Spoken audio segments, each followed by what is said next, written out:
दोस्तों, आज मैं आपको एक बहुत ही मजेदार कहानी सुनाता हूँ, जिसे सुनकर तुम लोग हंसते हंसते लोटपोट हो जाओगे। सचमुच मोदी जी? हाँ हाँ मोदी जी, तो फिर जल्दी सुनाओ। तो भैया सभी लोग ध्यान से सुनना। एक बार एक आदमी अपने गांव को छोड़कर काशी में रहने के लिए चला गया। वह आदमी काशी में दवाइयाँ कूटने का काम करता था।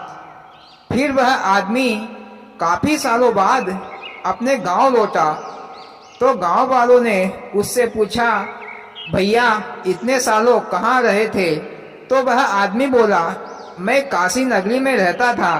तो गांव वाले यह समझे कि वह तो बहुत ही ज्ञानी पंडित बन गया होगा। तब से सारे गांव वाले उस आदमी को चतुर पंडित कहने लगे। फिर एक बार क्या हुआ कि उस गांव का धोबी का गधा खो गया। उस धोबी ने अपने गधे को बहुत ढूंढा, पर वह गधा नहीं मिला।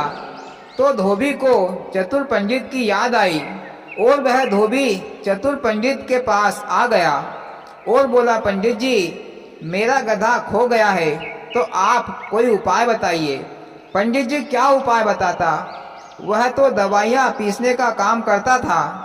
तो पंडित जी ने उस धोबी को जमाल गोटे की 3 पुड़ियाँ दे दी और कहा, एक पुड़िया खाना, अगर गधा मिल जाए तो बंद कर देना, अगर नहीं मिले तो सारी पुड़ियाँ खा लेना, तुम्हारा गधा तुम्हें जरूर मिल जाएगा। फिर उस धोबी ने जमाल गोटे की 1 पुड़िया खा ली तो धोबी को दस्त लग गए। वह हर आधे आधे घंटे में जंगल में दस्त करने जाता।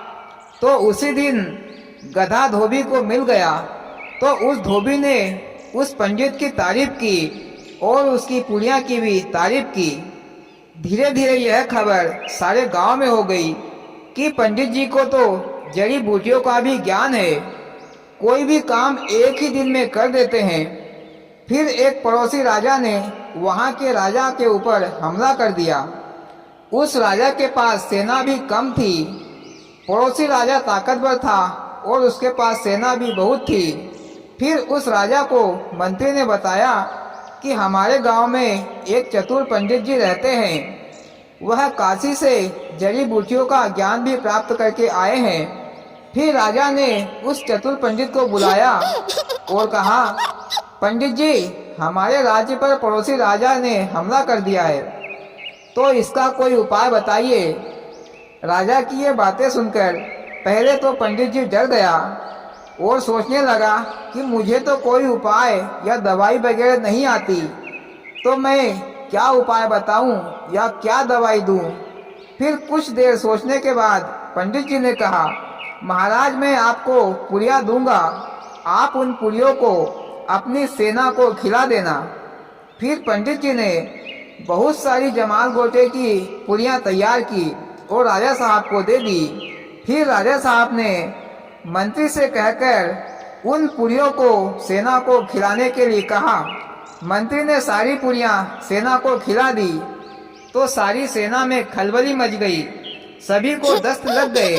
सेना के लोग लोटा लेकर जंगल में दस्त करने जाते, एक वापस आता तो 2 जाते, 2 आते तो 4 जाते, 4 आते तो 16 जाते। ऐसा दिन भर चलता रहा। ये सब देखकर राजा साहब सोच रहा था कि बड़ी मुश्किल से 1000 सेना तो है मेरे पास और वो भी बार बार हगने मूतने जा रही है। अरे ऐसा चलता रहा तो युद्ध कौन लड़ेगा? क्या मैं अकेला हजारों की सेना में युद्ध लड़ूंगा? और इधर मेरी मुट्ठी भर सेना को तो हगने मूतने से फुर्सत ही नहीं है। इधर पड़ोसी राजा का गुप्तचर ये सारा नजारा देख रहा था। फिर उस गुप्तचर ने अपने राजा से आकर कहा, महाराज आप उस राजा पर हमला मत कीजिए, मैं अपनी आंखों से देखकर आ रहा हूँ। उस राजा के पास इतनी सेना है कि उनको हगने मूतने में दिन भर लग गया, पर उनका हगना मूतना बंद नहीं हुआ। तो महाराज आप ही अंदाजा लगा लीजिए कि उस राजा के पास कितनी सेना होगी। फिर राजा उस गुप्तचर की बात सुनकर डर गया और युद्ध करने का विचार बदल दिया। ये खबर यहाँ के राजा को मिली तो राजा बहुत ही खुश हुआ और उस चतुर पंडित को बहुत सारा पुरस्कार दिया। इस प्रकार एक आम आदमी को चतुर पंडित मान लिया गया। इसे ही कहते हैं कि अंधे के हाथ पोता फिर जाना। और कहानी खत्म। वाह मोदी जी, क्या मजेदार कहानी सुनाई, सुनकर बहुत ही मजा आया। और भाइयों, आपको कैसी लगी मोदी जी की कहानी? अच्छी लगी हो तो प्लीज वीडियो को लाइक और चैनल को सब्सक्राइब जरूर करें। भोलेनाथ सबके साथ।